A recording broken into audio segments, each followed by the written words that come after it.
Mi nombre es Luisa Sánchez del Centro de Excelencia y es un gusto tenerles de nuevo por aquí en esta capacitación regional para medir el ODS 16 en Latinoamérica y el Caribe, paz, justicia e instituciones sólidas, la cual es organizada conjuntamente por la Oficina de las Naciones Unidas contra la Droga y el Delito a través del Centro de Excelencia 1DS INEGI, el Programa de las Naciones Unidas para el Desarrollo y la Oficina del Alto Comisionado de Naciones Unidas para los Derechos Humanos. El día de hoy conversaremos sobre instituciones receptivas, inclusivas, participativas y representativas. Este es el sexto webinario de 7 y ya nos estamos encontrando en la recta final de esta capacitación. Les recuerdo que está activada la función de preguntas y respuestas en el menú inferior para hacer preguntas a nuestros panelistas, en donde también podrán votar por la pregunta que más les interese. Recuerden que no se contestarán las preguntas posteadas en el chat. La función de interpretación también está disponible para que seleccionen el idioma de su preferencia, igualmente en el menú inferior derecho. Y muchísimas gracias a nuestra intérprete Flor, que nos acompañaría el día de hoy. Como moderador nos acompaña mi colega de la Oficina de las Naciones Unidas contra la Droga y el Delito, el señor Roberto Murguía Huerta, especialista de proyectos del Centro de Excelencia 1DS INEGI. Adelante, por favor, Roberto, tienes la palabra.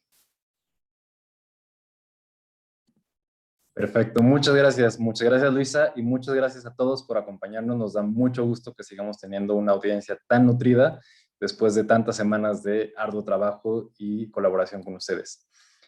El día de hoy tenemos un tema que la verdad es que es bastante apasionante. Estoy seguro de que vamos a aprender muchísimo en esta capacitación y para poder comenzar y no perder mucho el tiempo, vamos a comenzar con una pregunta y en esta ocasión va a ser una nube de palabras. En unos momentos van a compartir la pantalla y vamos a tratar de visualizar cuál es la palabra que nos viene a la mente o en qué pensamos cuando escuchamos gobernanza. Gobernanza es la palabra que nos asocia a distintos conceptos, distintas nociones, distintos términos y quisiéramos que por favor entraran a la página de Menti, vayan a www.menti.com y usen este código 543-2425. Aquí es donde vamos a ver todas las respuestas, entonces vamos a dar un par de minutos, por favor, entren a Menti y por favor empiecen a poner ahí las respuestas. En el chat van a encontrar el vínculo también para que puedan entrar de manera más sencilla. Y vemos que ya empiezan a llegar algunas de las respuestas, transparencia, gobierno. ¿Qué les viene a la mente cuando escuchamos la palabra gobernanza? Perfecto, estamos viendo ya que están llegando muchas otras respuestas: democracia, consenso, derechos humanos, no corrupción, justicia, pero transparencia y gobierno siguen siendo dos de los conceptos centrales que estamos encontrando. Perfecto, bastante nutrida la participación, muchas gracias. Tenemos 19 respuestas. Vamos a dar unos segundos más para que puedan participar el resto de los colegas que se están uniendo a la sesión.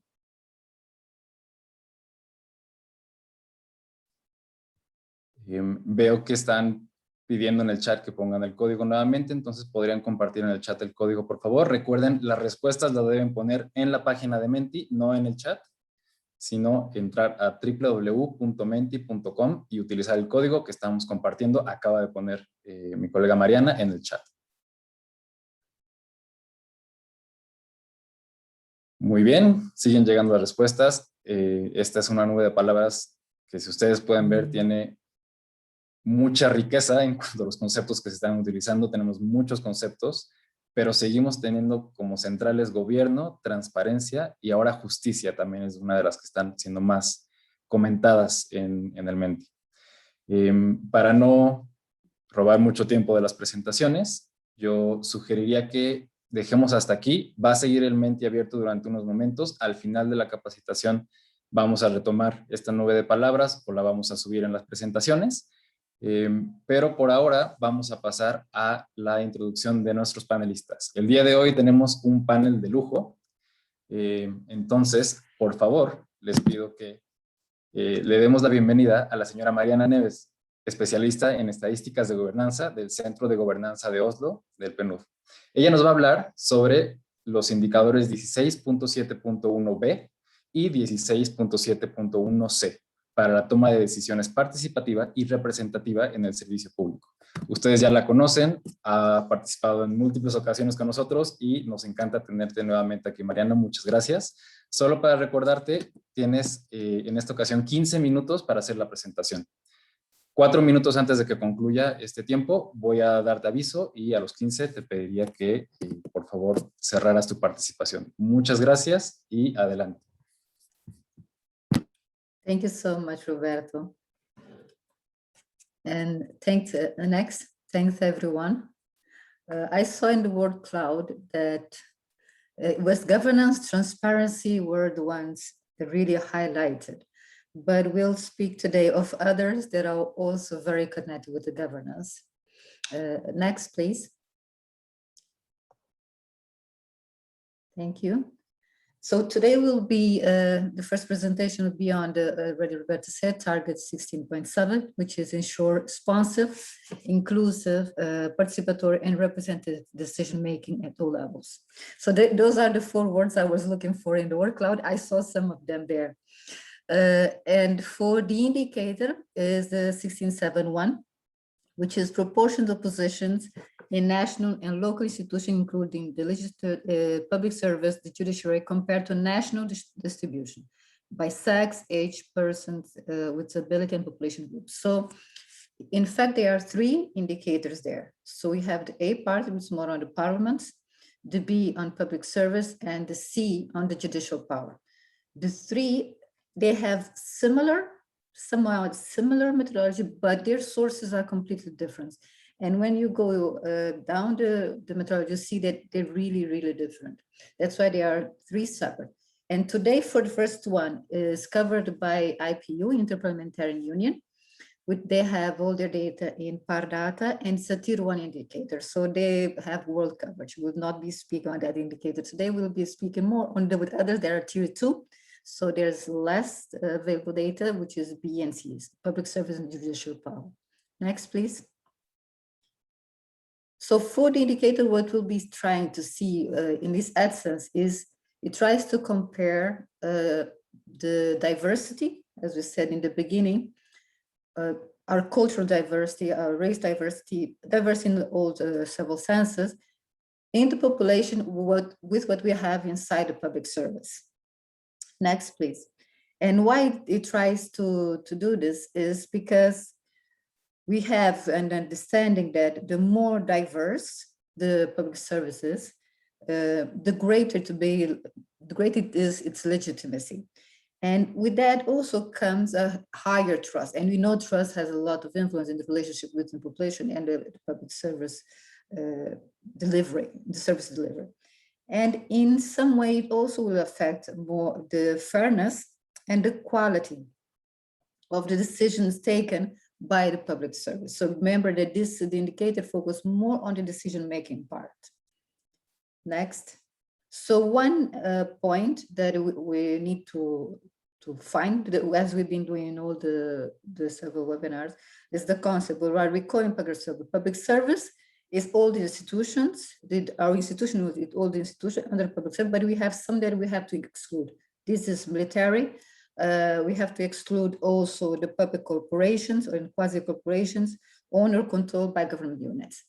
On the regional segregation or the administrative level, we will include the central government, but in the states, we can use that part of the state government, but we have to exclude the local government because it's just too complex to be put together. And the system national account is the base. Next, please.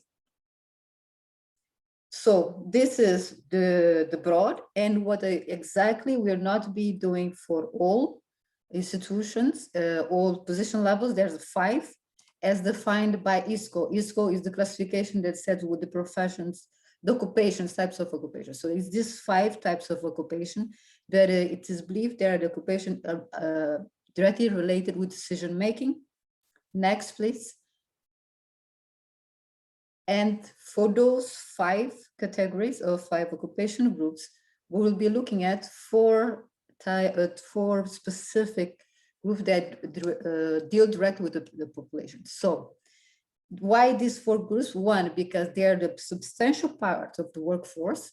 2nd, because they have a direct contact with the population, so with us, users. So these are the police personnel, the education personnel, health personnel, and what we're calling administrative personnel or reception personnel. These are the individuals that take care of our IDs, or taxes, for instance. These are the ones that are included. Next, please. Next, please. So for each of those, it is segregated. So you see, we have police personnel, health, and it's segregated each on these 4 levels. So before we had 5 because the first and the second, when you're computing, we put them together. But when we are collecting the data, we do it usually separately. Next, please. And in this, once we have all this beautiful data, we're going to produce the statistic on each one of them. So on health, each of the 4 professions or 4 key sectors. And we're going to also to do for the all public service. Next, please. And with that, we generate the indicators. Being that 4 indicators, there are 4 proportions, being that for the first one on gender, it is segregated between, we have first proportion of women in all public service, and then we divide it by the proportion of women in the age, working age. So if your country is working age is 1665, that's what you consider. If it's 1865, that will be considered. So you consider that population, and that way you see the proportion of women there in public service, and you compare it with the proportion of women in general population. And if your result is 0, that means you don't have no woman in your public service. If it's 1, that's perfect. That means you have perfect representation. But if you have under 1 or over 1, that means you have underrepresentation or overrepresentation. And that's how you read. And you do this by try to see by youth, person with disability, but also particular population groups that you might have. Next. And this segregation is already said, those are the 4 main, and all data you should, if possible, and you have it, you should try to segregate it by the occupational category and the administrative level. So remembering that since this is the administrative records base, somehow it will be possible if you have it, if the country has, if it's not, it is a process until building it. And for indicator, when we think about youth, it means under 35. Next, please. There's few limitations. If you don't have the administrative records, you can always try to calculate it through the labor force survey. And also, I'll not say all of this, is that another point is if some country might have not implemented ISCO, in those cases, you can use the definition to try to find the closest possible to the ISCO definition. So you have a common ground. Next, please. The other, which is the judicial, so it functions a similar way. You're trying to see the diversity of the judicial power compared with the diversity in the population. Next, please.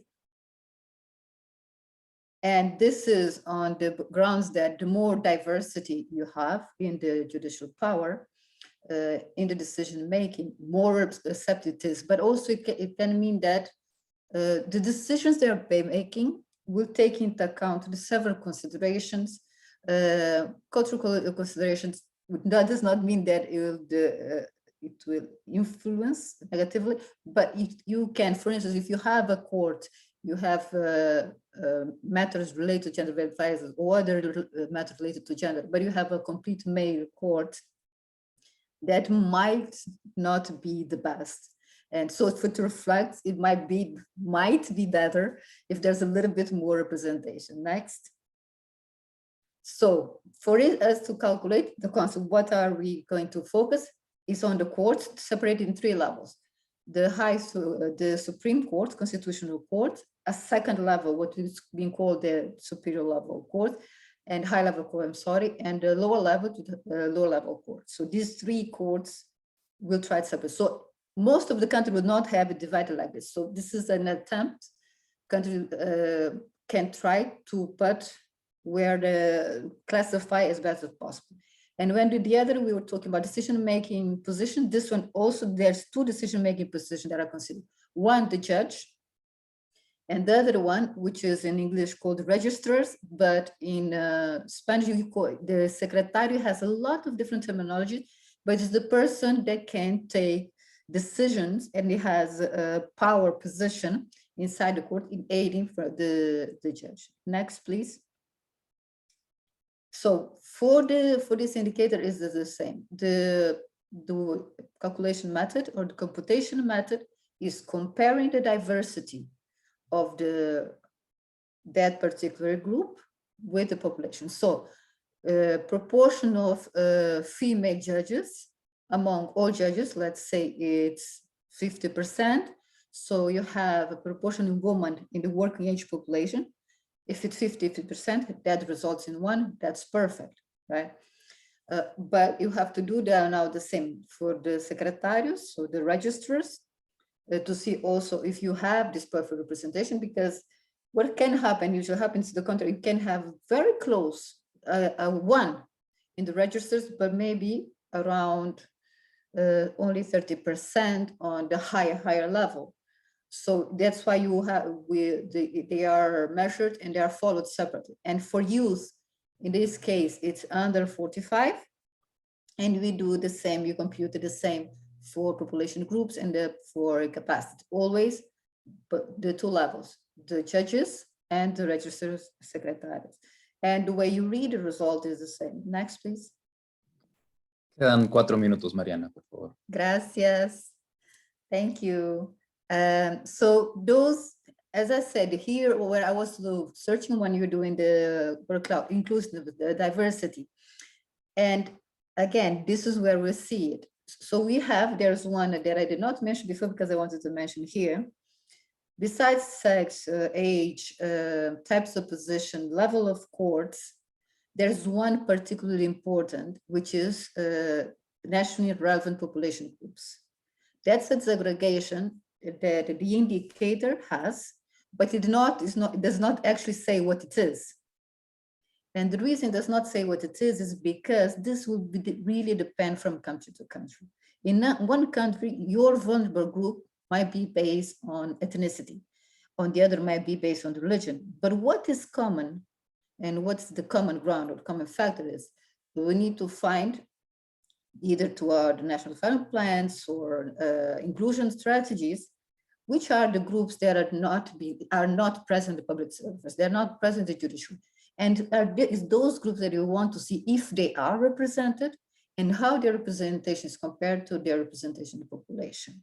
So this is a disaggregation that is defined at the national level. It's for use at the national level, but also it can be used in the other forms. So next, please. It has some limitations. Some limitation has in some levels of courts that we have very few judges. There might be a matter of confidentiality. If you have 7 judges, or you have 3 judges, and you have disability, remember that you should not publish more than 3. It might have some issues, but this has to be taken care of and considered according to each national legislation. And on indicators itself, the time that is, we need to calculate. For someone is working part-time, we calculate the equivalent at a full-time. And there's another very important is that we have courts that are not, they're thematic, specialized courts. For instance, gender courts or labor court, this has to be reclassified according with your own criteria in one of the 3 levels that I showed before, the Supreme Court, high level court, lower court. Next, please.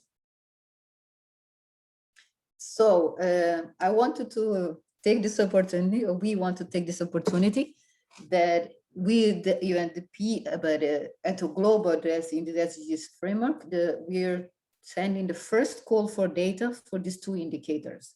So there's a reporting platform that was created to help. This reporting platform is designed to collect the data with your support, the countries imputing the information, but also including the metadata. And if the countries, any country, especially directed to the National Statistical Office or the National Statistical Authority in the country, if they want, sorry. But the data, the metadata, you can consult, you can be corrected. And of course, because also this is first time being collected globally, the individuals or the countries, the offices, or not necessarily National Statistics Office, anyone who wants to know more on the indicators or requires support on reporting, there's an email over there, cg16indicators@undp.org. We'll be very happy to receive your email and to respond. And that's next. These are some materials that if you want to consult more on the indicator, they'll also be shared in the SDG16 Hub. Next. And gracias, thank you, obrigada, merci. Muchas gracias, Mariana. Un gusto, como siempre, escucharte y muchas gracias por haberte apegado al tiempo. Sin duda, este es un tema fundamental para el desarrollo democrático y el desarrollo sostenible de toda la región. Para poder conocer unos casos emblemáticos o al menos unos buenos ejemplos de cómo están tratando de medirse estos dos indicadores en la región, tenemos a dos países invitados que nos van a contar su experiencia. Vamos a comenzar primero con República Dominicana.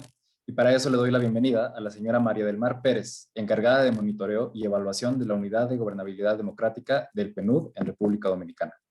Ella nos va a hablar sobre el indicador 16.7.1b, que mide la participación y representación en el servicio público.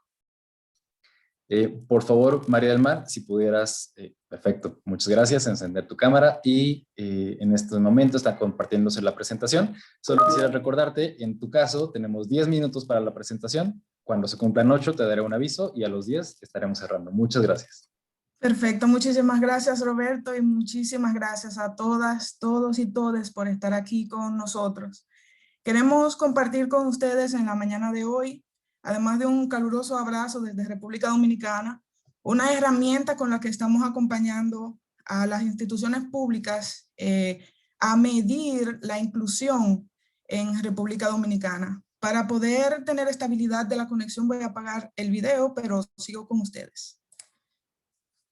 Unido a un alto nivel de desigualdad y falta de datos precisos en el país, aunque tenemos información desde el Ministerio de Administración Pública, la desagregación por etnia o por discapacidad es todavía deficiente para el país.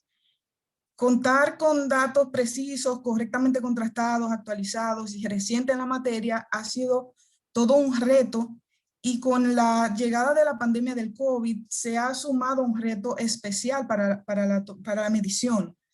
Entonces, hace falta que contemos con los buenos mecanismos de recolección que permita obtener líneas de base actualizadas y precisas en el país. Si podemos pasar al próximo slide, por favor. Aterrizando un poco, les comento que en República Dominicana la ley de discapacidad, que es la 513, establece que dentro de los 3 primeros años, a partir de su promulgación, al menos 5% de las personas en instituciones públicas debería tener algún tipo de discapacidad. Al día de hoy, que ya tenemos 8 años de implementación de esta ley, el país está muy lejos de cumplir con ese requisito legal, pero también está muy lejos de contar con información acabada al respecto, si bien ha iniciado los procesos de levantarla. Desde el año pasado, para trabajar el tema, partimos de la siguiente premisa: porque resulta difícil aunar globalmente las formas de interpretar la información o recolectarla en materia de discapacidad, porque es un fenómeno dispar en los diferentes países del mundo, contar con buenas herramientas y con una base de datos, evidencias específicas en las instituciones a nivel nacional, pero también incluso a nivel local, se hace aún más importante la aplicación de este tipo de herramientas que vamos a presentar hoy. Si puedo pasar a la próxima. Entonces, aquí les estaré presentando algunos pantallazos de una herramienta que tenemos denominada Diagnóstico sobre entornos accesibles para personas con discapacidad en República Dominicana. Y en ese contexto, me remonto al primer momento de cierre y de imposición de restricciones de la pandemia el año pasado. Iniciamos primero con una encuesta de situación COVID-19 y personas con discapacidad, y hablamos ahí entonces de estatus laboral, condiciones de vida, etc. Eso fue en un primer momento.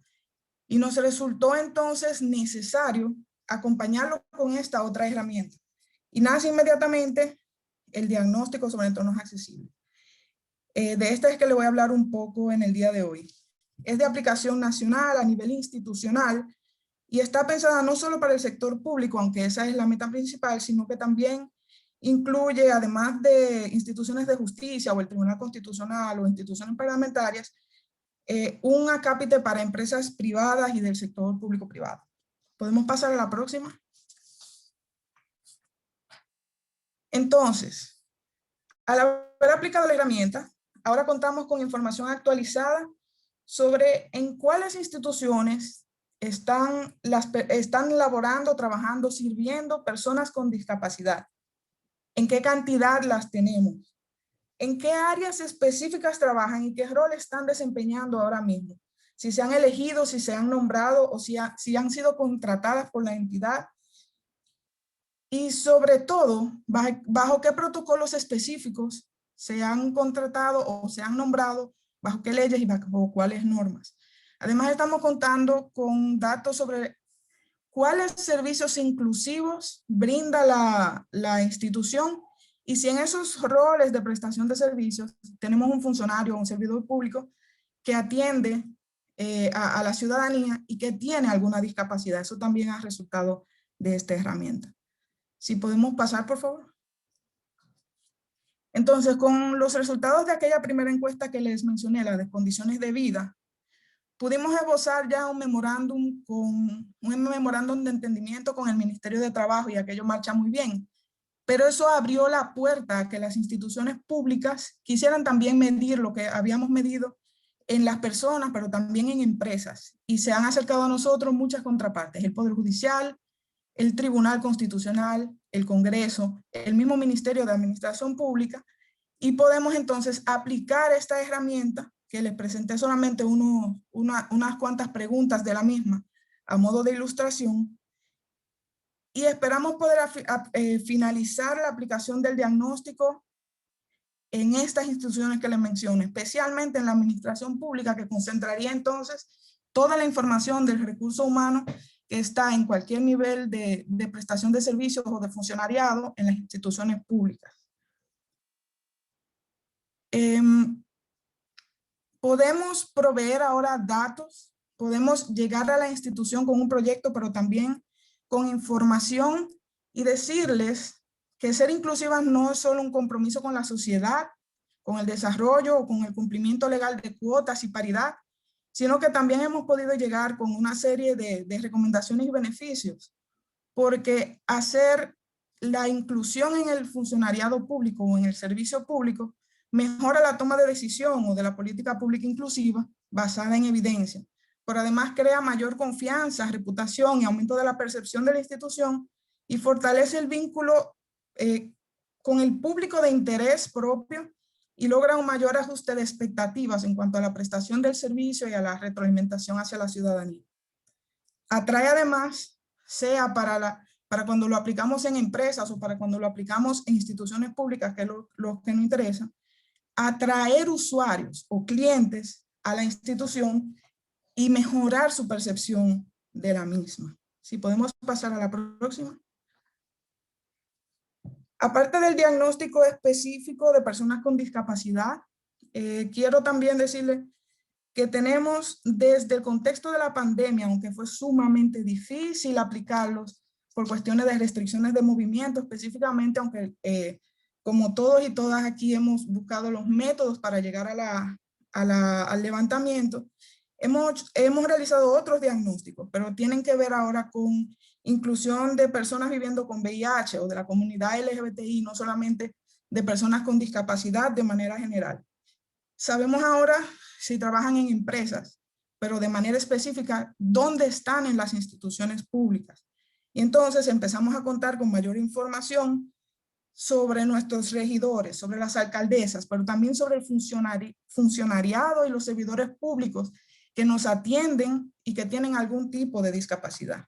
Les dejo aquí un acceso a los resultados del diagnóstico y lamento por cuestiones de tiempo no poder entrar en detalle, que hubiera sido fantástico a los resultados de las herramientas. De todas formas, dejamos a su disposición estos vínculos y nos quedamos pendientes de cualquier pregunta que tengan. Muchísimas gracias. Muchísimas gracias, María del Mar.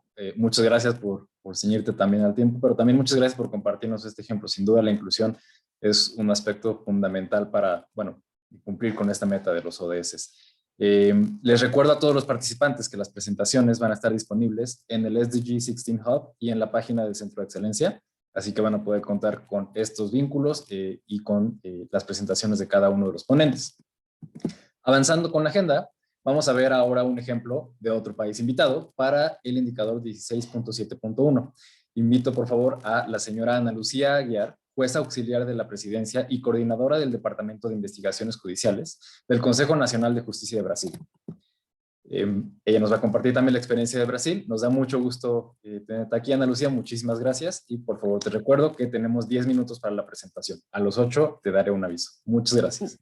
Muchas gracias, Roberto. ¿Comparto correctamente mi pantalla? Aún no se ve. Oh, un momento. ¿Ahora sí? Perfecto. Ok. Muy bien. Buenos días, soy Ana Aguiar, soy jueza federal aquí en Brasil y actualmente trabajo como coordinadora del Departamento de Encuestas Judiciales del Consejo Nacional de Justicia. Muchas gracias por la invitación, es un placer para nosotros estar aquí. Bueno, hoy gustaría de hablar acerca de los datos, acerca de la reunión y uso de datos por el Consejo Nacional de Justicia acerca del Poder Judicial brasileño. El Consejo Nacional de Justicia es un órgano nacional aquí en Brasil. Fue instalado en 2005 y tiene 3 misiones principales. Podemos decir que es la definición del planeamiento estratégico con también el establecimiento de indicadores y de las metas, el control administrativo y financiero de los tribunales y también el juicio de procesos disciplinarios. El Consejo Nacional de Justicia, la presidencia, el presidente del Consejo es el presidente del Supremo Tribunal Federal, entonces hay un cambio a cada 2 años, pero el Consejo cuenta afortunadamente con un equipo muy competente de estadísticos, de profesionales de tecnología y también de derecho que hacen un trabajo muy consolidado de números acerca del Poder Judicial. Y hoy gustaría de hablar acerca de este sistema estadístico y también de algunas encuestas que el Consejo hice en los últimos años. Bueno, el Consejo reúne datos de todos los tribunales brasileños. Nosotros tenemos 90 tribunales porque tenemos 27 unidades federativas. En cada una hay tribunal laboral, electoral, federal y el tribunal local. Entonces recibimos de todos esos tribunales los datos brutos acerca de números indicadores como casos nuevos, las vistas judiciales, número de recursos, etc. Y los indicadores son calculados por el Consejo, como procesos por habitantes, gastos por habitantes, etc. Recibimos los datos agregados semestralmente. Estos datos se convierten en una publicación anual que llamamos el Informe Justicia y Números. Es una publicación bastante aguardada, hay mucho interés acerca de esta publicación por la comunidad académica y también por todos los jueces y tribunales. Muestra entonces el nivel de productividad de los jueces, los gastos, los ingresos, los datos acerca del personal, funcionarios, de litigios, tipo de litigios, etc. Abajo puso los enlaces acerca del informe y también los paneles que que tenemos acerca de estos datos que reunimos. También en este informe Justicia y Números tenemos, me olvidé de hacer un lindo slide acerca de esto, pero tenemos en Justicia y Números también informaciones acerca de casos nuevos de cada ODS. Entonces hay también estas informaciones y también la evolución histórica del ingreso de casos nuevos por ODS también. Bueno, actualmente tenemos una nueva fuente de datos, que es el DataHub desde 2020. El DataHub tenemos los tribunales envían los datos desagregados, todos los metadatos de los procesos, entonces tenemos datos muy más detallados. El envío es mensal, entonces tenemos ahora un sistema mucho más próximo de la realidad y engloba la tramitación de procesos en tramitación desde 2015 hasta hoy. Tenemos actualmente 330 millones de registros. Abajo también puso el enlace acerca de DataHub, que es nuestra nueva fuente de datos, y también todos los enlaces del Consejo también tenemos en inglés y en español. Bueno, lo que hacemos con estos datos, ¿no? Tenemos actualmente algunos paneles ya listos, como este panel acerca de acciones colectivas, que es algo muy relevante en Brasil.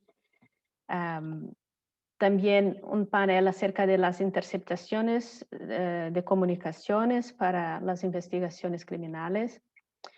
Este es un panel acerca del monitoramiento del propio sistema DataHub y vamos a tener hacia julio un panel muy interesante acerca de las medidas protectivas de violencia, acerca de violencia doméstica.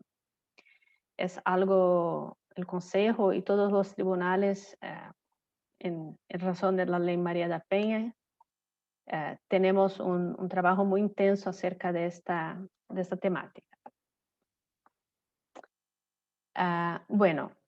Me gustaría también hablar acerca de algunas encuestas interesantes que hicimos en los últimos años en temas bastante importantes. Bueno, en 2013 hicimos el censo judicial.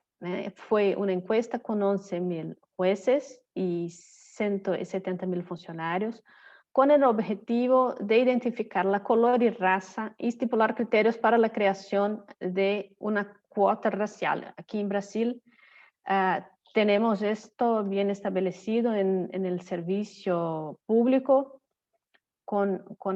ya puedo decir, tal vez quizá 20 años, un poco menos, en los servicios públicos de manera general. En ese censo fue un censo para tener números acerca de color y raza en Poder Judicial. Y en 2015 el Consejo publicó una resolución, la resolución 203, que determina que 20% de los puestos en los concursos públicos sean separados para los negros. Entonces, hicimos también una actualización en 2018, una encuesta también con 11.000 jueces, y ¿cómo se dice?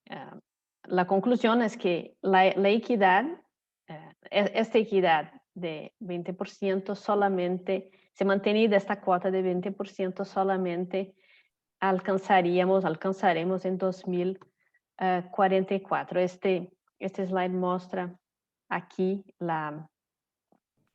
esta cuantificación numérica para llegar a esta proyección. Por favor, te quedan 2 minutos, Ana Lucía. Hicimos también otra encuesta acerca de la participación femenina en los concursos de la magistratura. Tenemos actualmente 38% de mujeres como juezas, 38,8%. Y hicimos una encuesta para tener otros números, ¿no? Tenemos 22% de la participación de mujeres en comisiones, 20% de mujeres en mesas de examinadores y 30% de las mesas examinadoras son compuestas solamente por hombres. Es interesante porque son datos que sabemos desde siempre, pero cuando mostramos en la color naranja, que es muy, muy pequeña, pierde del amarillo, bueno, parece que tenemos que hacer algo, ¿no? Entonces, en 2021, el Consejo publicó una recomendación 85 para recomendar que todos los tribunales tengan una participación paritaria en mesas de examinadores. Tuvimos también un otro diagnóstico bastante interesante el año pasado acerca de la salud mental de magistrados y funcionarios en la COVID-19 para avaliar el ausentismo, la realización de exámenes periódicos, las causas más frecuentes de enfermedad, también fue bastante interesante. Y puso también los enlaces abajo, tanto de la encuesta como también acerca del panel de la salud mental, con datos bastante alarmantes también. Me gustaría también de decir que estos diagnósticos fueron interesantes porque, como dijo, son cosas que por veces sabemos desde siempre, pero estos diagnósticos ayudan mucho a impulsionar, ¿no? Impulsionar el órgano para una recomendación, una normatización. Entonces no es más una opinión de algunas personas, son datos bastante robustos de la situación. Sí, por favor, Ana. Sí, nuestros próximos pasos son hacer un panel de estadística más amplio para tener en los sitios de todos los tribunales, también una API para consulta pública de DataHood para la prensa, los académicos, etcétera, y también mantener estas encuestas que llamamos de justicia encuesta. Muchas gracias. Muchísimas gracias, Ana. Muy interesante también este ejemplo. Hemos visto que el trabajo de CNJ, del Consejo Nacional de Justicia, es bastante amplio y toca, sin duda, muchos de los indicadores que hemos visto en todos estos talleres. Solo para compartirles, hemos colaborado también con el CNJ en distintos aspectos que tienen que ver con la clasificación de los delitos y precisamente en estos momentos están trabajando muy arduamente por adoptar la clasificación internacional de delitos para fines estadísticos que hemos visto en muchos otras sesiones y otros indicadores. Sí. Pero bueno, sin quitarle el foco a este indicador, creo que es muy interesante todos estos censos que levantan y toda la información y sobre todo las resoluciones que han desarrollado para poder brindar un poco de paridad o al menos un poco de representatividad en la conformación del Poder Judicial. Muchas gracias por compartirlo. Gracias, gracias. Muy bien, bueno, les voy a pedir tanto a María del Mar como a Ana que por favor no se vayan. Al final de la sesión vamos a tocar todas las preguntas que puedan tener los participantes. Al mismo tiempo invitamos a los participantes a que puedan compartir sus preguntas a través de la sección de preguntas y respuestas, el Q&A que tienen abajo, para poder conocer un poco más de las experiencias que nos están compartiendo los panelistas.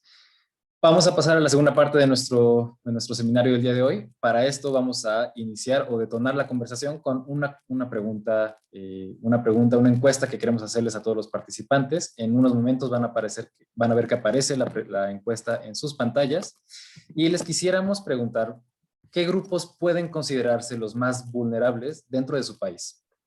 Tienen ahí toda una serie de opciones: mujeres, los jóvenes, niños, niñas, adultos mayores, personas con discapacidad, población indígena, personas refugiadas, personas desplazadas internamente, migrantes. Díganos, según su opinión, según su percepción, ¿cuáles son los grupos que pueden considerarse los más vulnerables dentro de su país? Desde luego, no hay una respuesta correcta en esta pregunta. Lo que queremos saber es cómo se encuentra la región y cuáles son los grupos que la región identifica como más vulnerables. Vamos a dejar la encuesta abierta durante unos segundos, entonces por favor les pedimos a todos que puedan ir contestando. Más o menos la mitad de los participantes han contestado ya, entonces por favor envíen sus respuestas. Y muy bien, vemos que ya muchos han contestado. La verdad es que nos sorprende que tenemos bastantes respuestas que identifican a las mujeres como uno de los grupos en mayor situación de vulnerabilidad, pero no se quedan atrás los adultos mayores, la población indígena y los niños y las niñas, desde luego. Vamos a dar unos segunditos más para dejar la encuesta abierta y vemos que siguen llegando muchas respuestas. Perfecto, yo creo que podemos cerrar la encuesta en este punto. Muchas gracias. Muy bien, como pueden ver, mujeres fue el grupo que se identificó con mayor vulnerabilidad o en situación de mayor vulnerabilidad. Sin embargo, muy cerca de este grupo estuvieron los niños y las niñas y igualmente cerca personas con discapacidad. También vimos que población indígena y adultos mayores fueron de los que más respuestas tuvieron. Así que esto nos da pie para una conversación bastante interesante sobre el siguiente indicador y para la presentación de nuestra siguiente panelista. Ya la conocen también, pero me da mucho gusto darle la bienvenida a la señora Aparna Basniat, asesora senior de investigación y políticas del Centro de Gobernanza de Oslo del PNUD. Ella nos va a hablar sobre el indicador 16.7.2 para la toma de decisiones inclusiva y receptiva. Aparna, muchísimas gracias por acompañarnos nuevamente y como siempre es un gusto tenerte aquí y te recuerdo que en esta ocasión tendrás 10 minutos para la presentación y te voy a dar aviso a los 8 minutos para que por favor vayas concluyendo. Muchas gracias y adelante, el foro es tuyo. Thanks very much, Roberto, and it's a real pleasure to be here in this webinar, and congratulations for all the webinars so far. So today I'm going to be speaking on the indicator 16.7.2.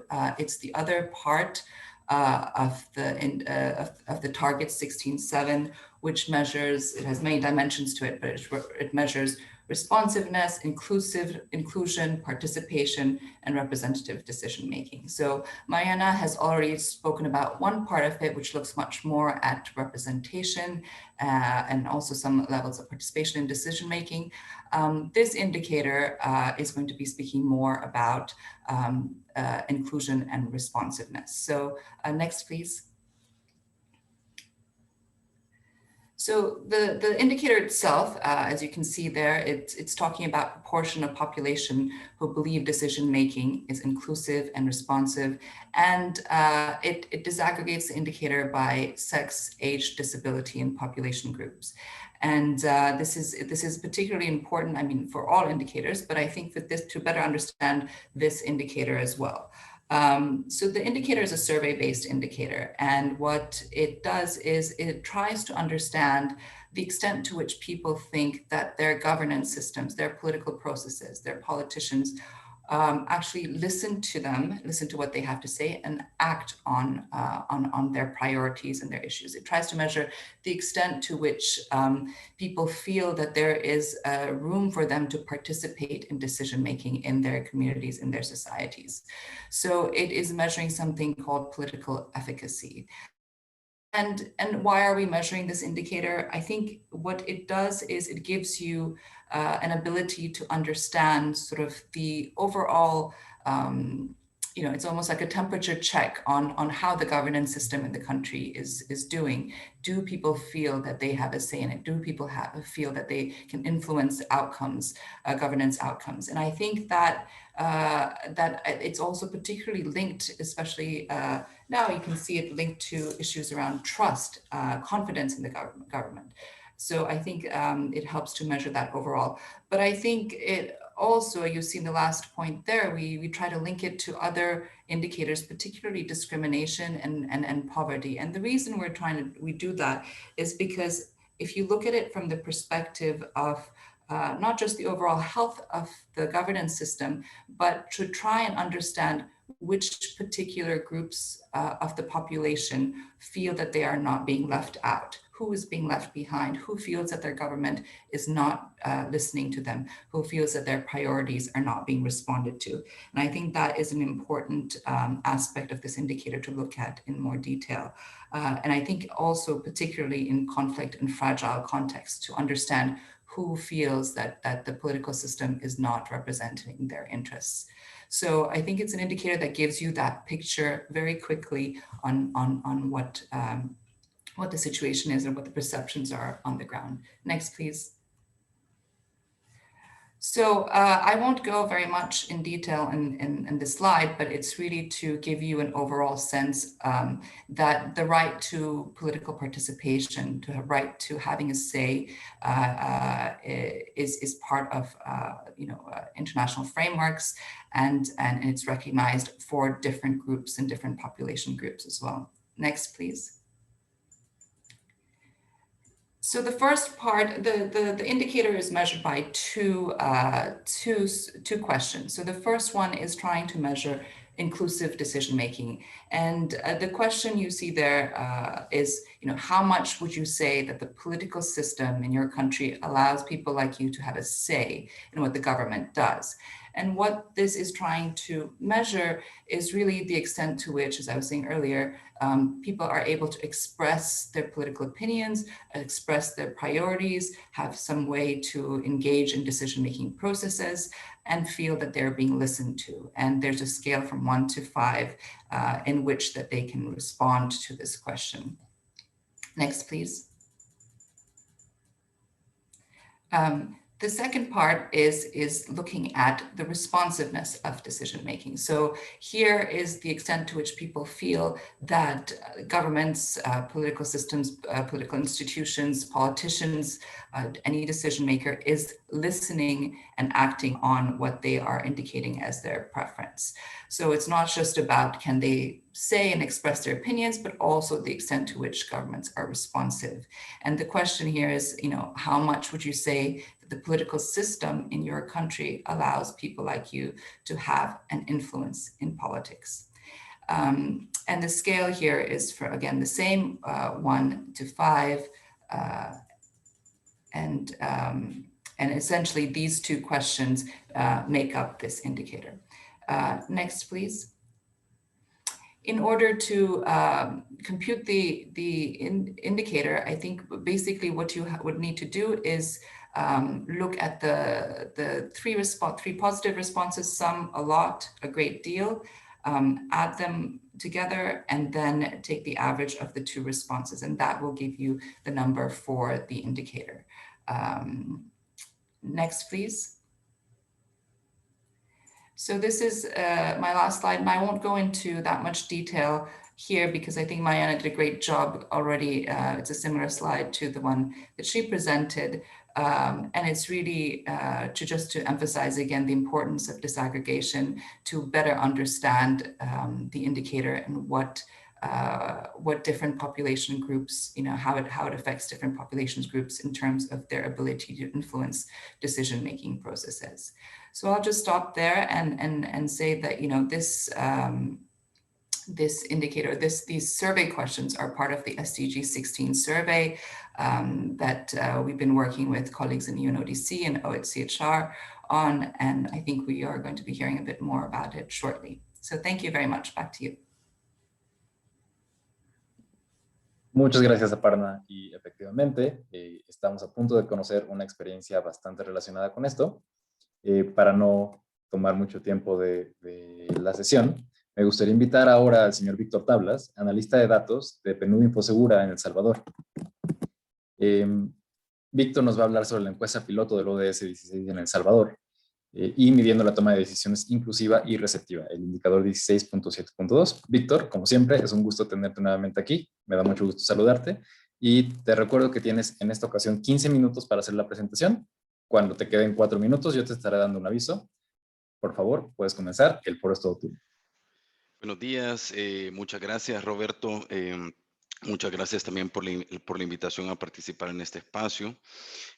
Como ya bien decías, pues ahora voy a contarles acerca de la experiencia que ha tenido El Salvador recientemente en la realización de un proceso de pruebas de un cuestionario estándar para medir indicadores del Objetivo de Desarrollo Sostenible 16.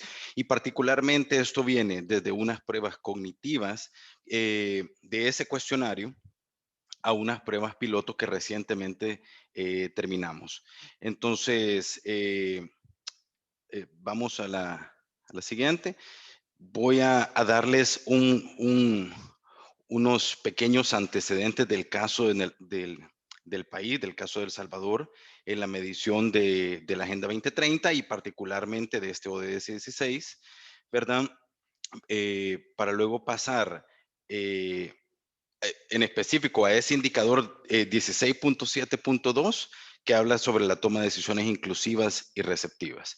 Entonces, bueno, básicamente en el año 2017 el gobierno de El Salvador fue seleccionado por Naciones Unidas para participar en una iniciativa de pilotaje del monitoreo del ODS 16. Y entonces de aquí salieron resultados muy interesantes. Primero, que de los 23 indicadores globales del objetivo 16, el estudio mostró que en ese momento El Salvador podía medir solamente 3. Otros 12 indicadores globales no podían medirse tal como estaban formulados, pero era posible definir algunos proxy. En ese momento, digamos, a esos proxies se le llamó contrapropuestas nacionales de indicadores y finalmente había un grupo de otros 8 indicadores globales, digamos, que no podían ser medidos de ninguna forma en el país. Entonces, bueno, esto ya nos hablaba del desafío para tener mediciones estándar de cara a los compromisos que se habían adquirido para el año 2030. Ese mismo 2017, pues desde el proyecto InfoSegura se empezó a impulsar la encuesta de victimización y percepción de inseguridad, que era basada en el cuestionario nuclear de la BICLAC-LACSI, que como ustedes ya conocen es la iniciativa para las encuestas de victimización en América Latina y el Caribe. Y entonces esto, digamos, permitía medir nuevos indicadores en el país. El aliado principal sería entonces el Ministerio de Justicia y Seguridad Pública y naturalmente la Oficina Nacional de Estadísticas, que en El Salvador se llama DIGESTIC. Entonces, desde ese momento, El Salvador ha podido desarrollar 4 encuestas de victimización y percepción de inseguridad, incluyendo la de este año, la de 2021. Y bueno, estas encuestas tienen un rol bastante importante, pues además de poder producir estos indicadores de ODS 16, contribuyen también al análisis y se incrustan en los marcos de las estrategias de seguridad, como son el Plan de Control Territorial en El Salvador y otros. Y bueno, en ese camino, ya en el 2020, apareció una nueva oportunidad.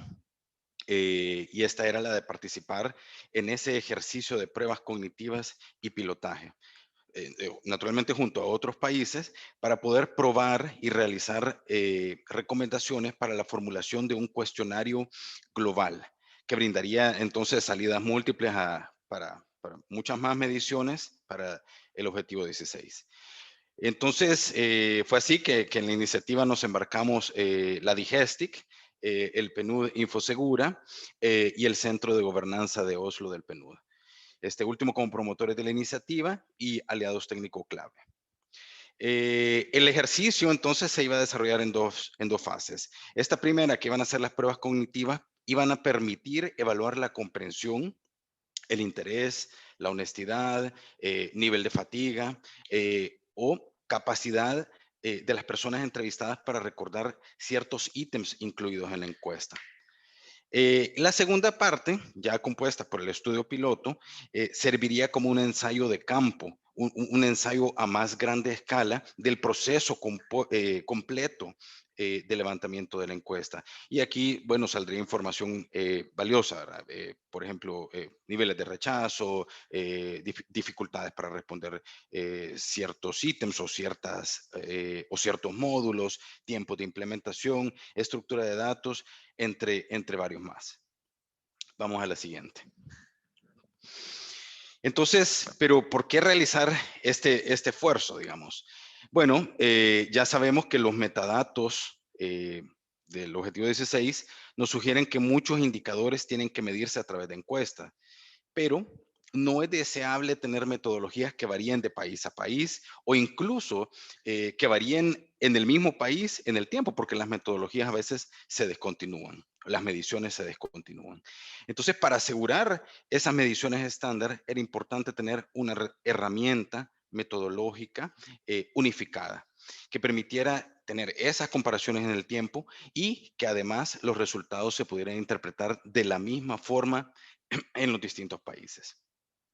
Y bueno, esto naturalmente nos lleva a tener que probar el cuestionario en distintos contextos. Y de hecho, el instrumento está siendo piloteado en 8 idiomas distintos, 5 de los cuales son los oficiales de Naciones Unidas. Y El Salvador contribuye a la experiencia como país de habla hispana en este pruebas cognitivas y piloto.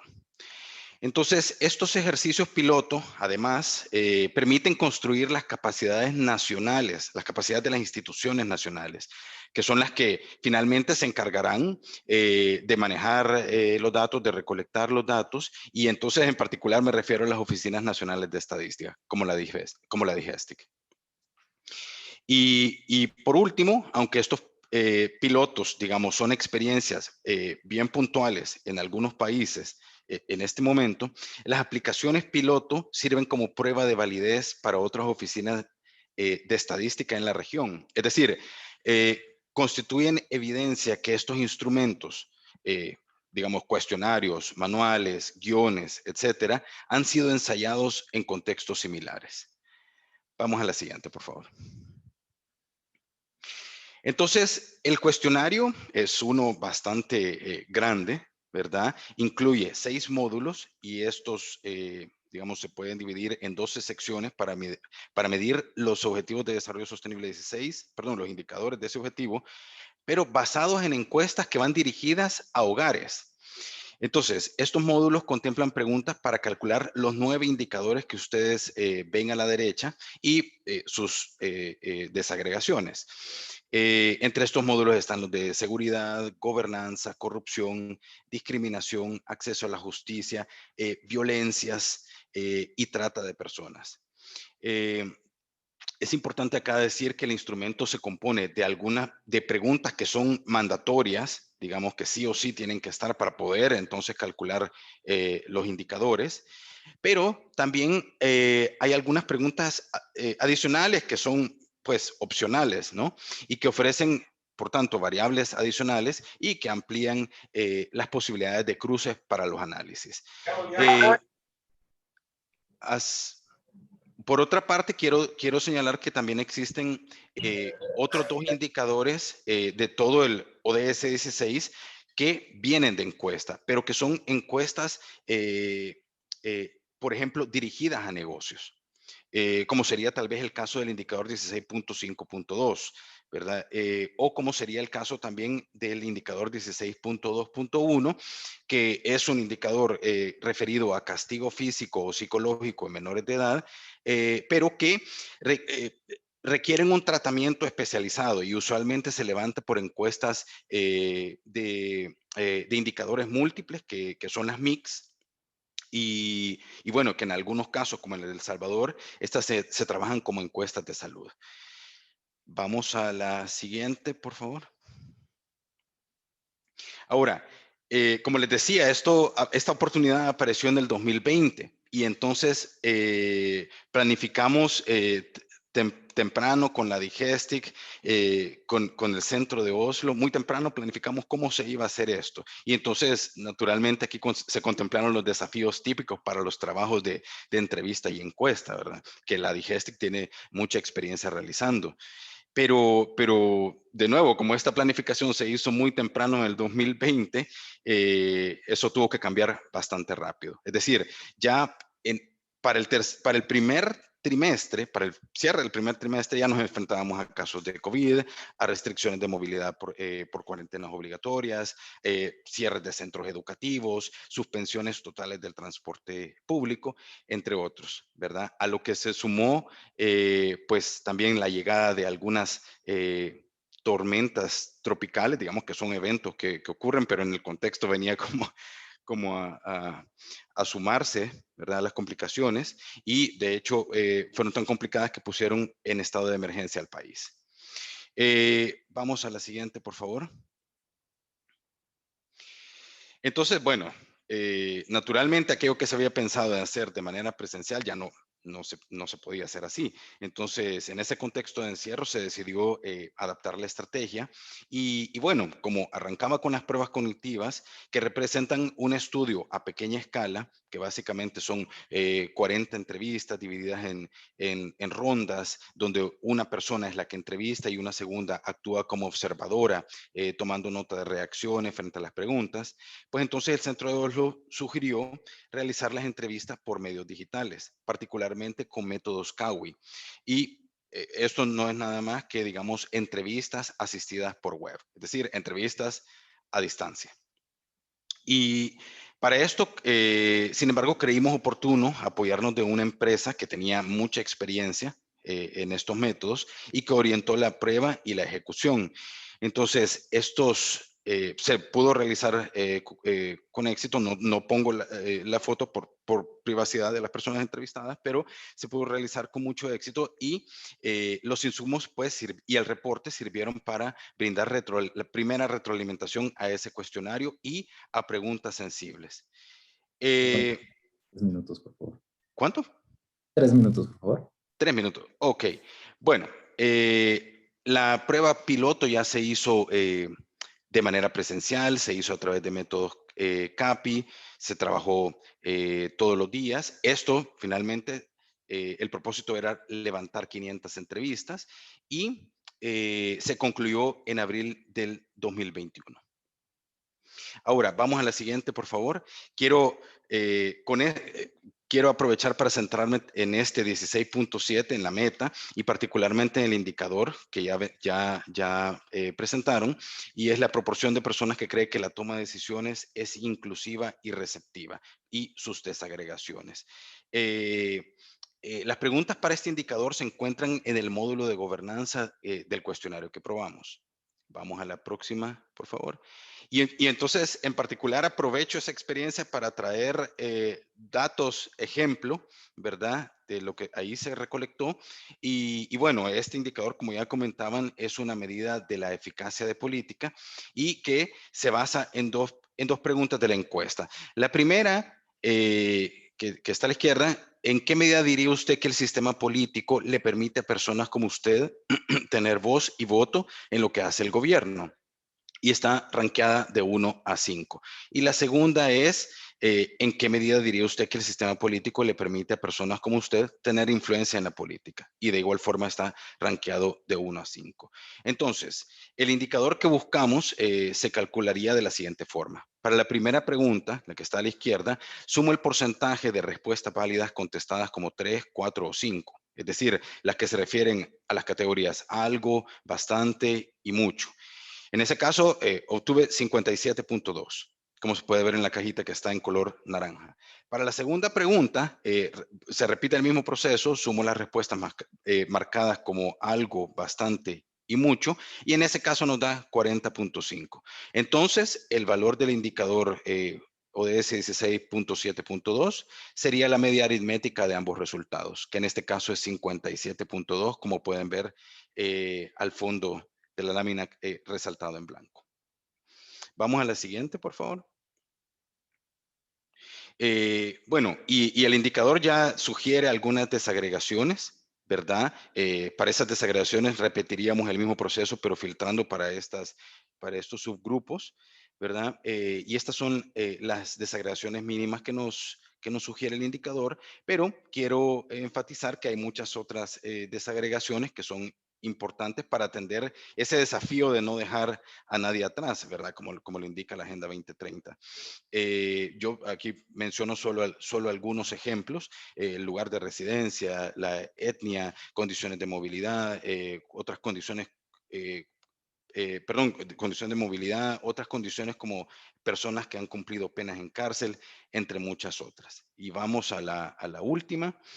Y aquí quiero, bueno, destacar usos en particular que ha tenido este ejercicio piloto en El Salvador. Como se imaginarán, ha abierto la oportunidad para atender una demanda de indicadores para los que no se tenían instrumentos específicos y para los que solo se podían utilizar algunos proxy en el país. Y en algunos casos estos proxy no eran comparables con otros países o a lo largo del tiempo, porque eran mediciones que eventualmente se descontinuaban.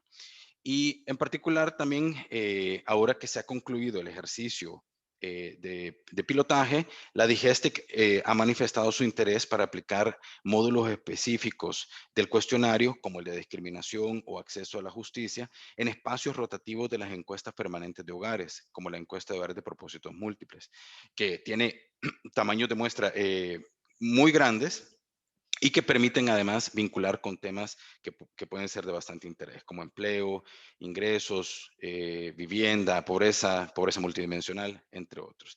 Y bueno, cierro con esto, no sin antes también agradecerle a mis colegas de la DIGESTIC que nos acompañan ahora, a Luis Paz y a Nelson Guzmán, así también como extenderle el agradecimiento a las personas que organizan el espacio. Muchas gracias. Perfecto, muchísimas gracias, Víctor. Muy buen manejo del tiempo, muchas gracias. Me gustaría pasar ahora a la sección de preguntas y respuestas. Aún nos quedan unos minutos de seminario, por favor, por favor, quédense todavía para escuchar cuáles son las respuestas que les han hecho los distintos invitados. Voy a comenzar con unas preguntas que, aunque ya respondieron en el chat, me gustaría que todos pudieran escuchar. Y comenzaría contigo, Ana. Hubo una pregunta en el chat en la que se preguntó, un segundo, si se tenía información en los censos de... Ay, perdón, ya la perdí. Perdón, si hay detalles de los salarios y gastos adicionales de los funcionarios judiciales en los censos que tú habías compartido. ¿Podrías comentarnos un poco qué tipo de información podemos encontrar? Bueno, tenemos las informaciones bastante detalladas en este panel acerca de la remuneración de magistrados. Y también tenemos en Brasil el portal de transparencia que trae informaciones individuales de remuneración. Tenemos también en Justicia y Números datos agregados acerca de, pienso que de los funcionarios. Y también en el sitio de cada tribunal hay un portal de transparencia con datos tanto de jueces como de funcionarios acerca de la remuneración. Perfecto, muchas gracias. Recuerden que Gracias. los vínculos que compartió Ana en su presentación van a estar disponibles en el SDG 16 Hub y en la página del Centro de Excelencia. Quisiera pasar a otra pregunta que habla también sobre datos, en este caso para República Dominicana. Ya también la contestó María del Mar, pero quisiera que nos pudiera compartir nuevamente dónde podemos encontrar los datos estadísticos de las personas discapacitadas en el campo laboral de República Dominicana. Hola, muchísimas gracias y gracias por la pregunta. Tenemos algunos vínculos en la respuesta para que tengan acceso a eso, pero les comento brevemente que tenemos datos estadísticos desde la ENUGAR, que es de la Oficina Nacional de Estadística, y nos trae informaciones sobre la población, educativas, pero también específicas de fuerza de trabajo, y ahí tenemos incluidas esas informaciones. Igualmente también les referimos al censo, que tiene informaciones mucho más detalladas, y también a un estudio específico que hicimos el año pasado desde PNUD República Dominicana sobre inclusión laboral. Tienen ahí los vínculos hacia la Oficina Nacional de Estadísticas y también hacia el estudio sobre inclusión laboral que tiene. Perfecto, muchas gracias. Información. Gracias. Disculpa, perdón, se me cayó un poco el audio, pensé que habías concluido. Muchas gracias por la respuesta. Quisiera pasar a una siguiente pregunta, en esta ocasión para Víctor. ¿Por qué un cuestionario global? Si cada país tiene características distintas, ¿puede adaptarse la situación o las características de cada país o región?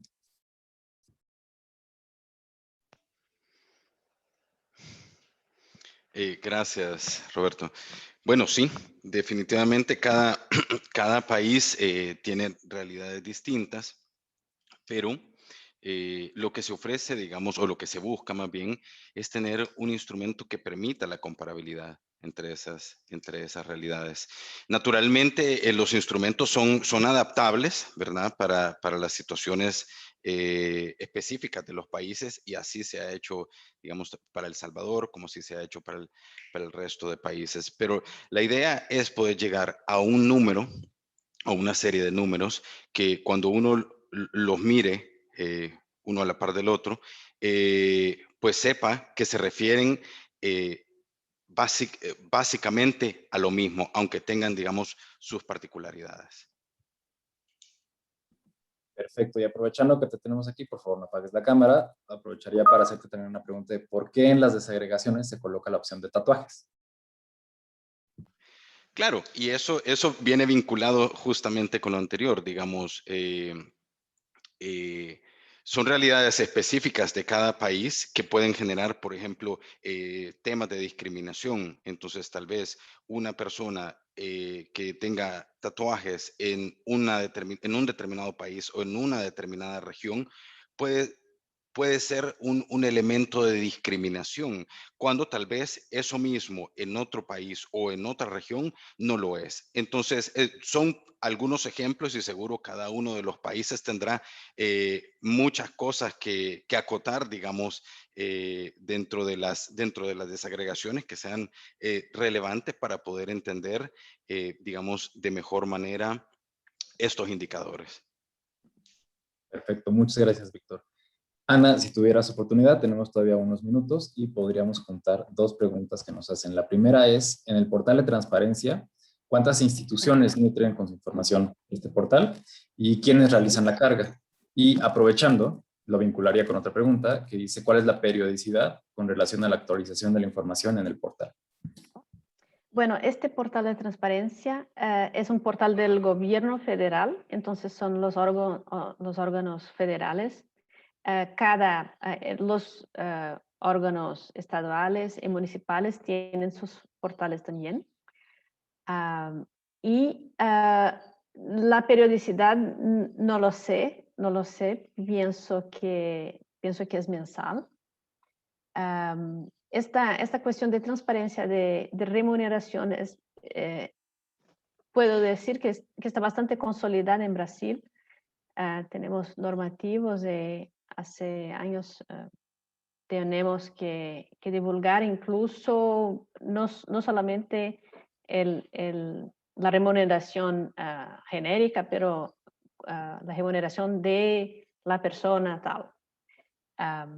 Y también, sí, es esto. Hay una otra pregunta, Roberto, ¿puedo responder también? Claro, desde luego. Acerca de la falta de representatividad, está en portugués, no sé exactamente en español. El Consejo tiene un mapeamiento de cuántos jueces son originarios de la población económicamente vulnerable. No tenemos este dato, no tenemos. Tenemos datos acerca de raza, pero no de género, pero no tenemos este dato. Perfecto, muchas gracias, Ana. Gracias. Y veo que tenemos todavía tiempo para una última pregunta. Me gustaría retomar un segundo, por favor. Ahora sí, ya. Teníamos tiempo solamente para una pregunta más, entonces vamos a finalizar con esta. Y es una pregunta que sigue abierta en el chat. Una disculpa. ¿Hay algún organismo internacional que vigile que haya paridad en las instancias judiciales? Bueno, me parece que esa no sería, digamos, el caso de que alguien estuviera vigilándolo de manera periódica, pero sí teníamos una pregunta sobre pobreza que ahora estoy tratando de encontrar y ya no puedo ubicar, una disculpa. Aquí está. Preguntó Magda hace unos minutos, ¿cuál es la definición técnica de pobreza y cómo determinar si la metodología de medición es adecuada? Mariana, me parece que tú en una instancia inicial contestaste esta pregunta. No sé si quisieras darnos un último comentario sobre esto para poder cerrar esta sección.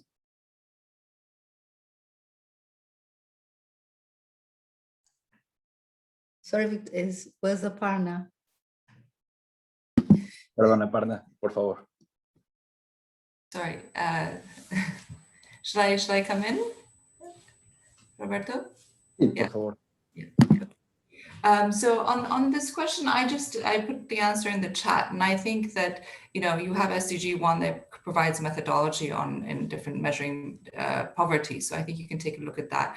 But there are different ways of measuring poverty, and I think it's important to look at poverty from a multidimensional perspective as well. So there are different methodologies. I shared some examples on the Q&A, but I think it's a really important question to also go beyond national averages of poverty and look at where there are different pockets of poverty in a country. So maybe I'll just stop there. Thanks. Muchísimas gracias. Y ahora sí, les recuerdo a todos que las preguntas que no pudieron ser respondidas en la sección de preguntas y respuestas serán mostradas en la página del Centro de Excelencia, en donde tenemos cargadas las presentaciones, y en el SDG 16 Hub. Entonces no se preocupen, vamos a responder a cada una de sus inquietudes. También vemos que hay muchas preguntas que están hablando sobre cuestiones que tienen que ver con la asistencia, los certificados. No se preocupen por eso, también vamos a darle respuesta a través de estas dos páginas para que tengan la tranquilidad de que vamos a tomar en cuenta todas las situaciones que hemos vivido a lo largo de estas semanas. Quisiera pedirles de favor que todos los participantes abran sus cámaras, en este caso todos los panelistas, para poder tomar una última foto grupal. Muchas gracias. Perfecto, entonces unos segundos, por favor.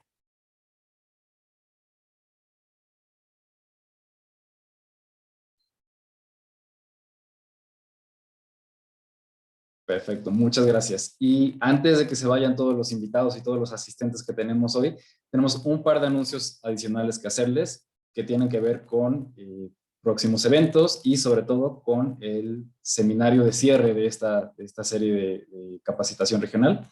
Muchas gracias a todos los que nos han acompañado durante estas semanas. Le voy a ceder en este momento la voz a mi colega Luisa y les agradezco mucho por su atención, pero sobre todo le agradezco a los panelistas por haber compartido sus experiencias el día de hoy. Muchas gracias. Muchas gracias, Roberto. Gracias a todos por otro excelente, interesante webinario. Gracias por tu moderación, también a los y las panelistas y por supuesto a nuestra intérprete Flor. Y efectivamente, antes de despedirme, les tengo dos avisos muy importantes. El primero, se los voy a poner aquí en pantalla, es que están cordialmente invitados a participar en la 5ª Conferencia Internacional sobre Estadísticas de Gobernanza, Seguridad y Justicia, que se llevará a cabo virtualmente del 14 al 17 de junio, y esta es organizada por el INEGI, por la UNODC, sus centros de excelencia en México y Corea y Estadísticas Corea. En el chat les vamos a compartir la página del evento para que se registren gratuitamente. Y dos, tengo por acá el otro anuncio. En el 7º y último webinario que se llevará a cabo la siguiente semana, o sea, el 3 de junio, tendrá una duración de 2 horas, es decir, de 9 a 11 de la mañana, hora Ciudad de México. Y bueno, pues los esperamos con muchísimo gusto para este cierre, este último webinario, y agradecemos muchísimo su participación. Y sin más, pues no me queda más que despedirme, agradecerles y nos vemos la próxima semana. Muchísimas gracias a todos y a todas. Lindo día. Y muchas gracias.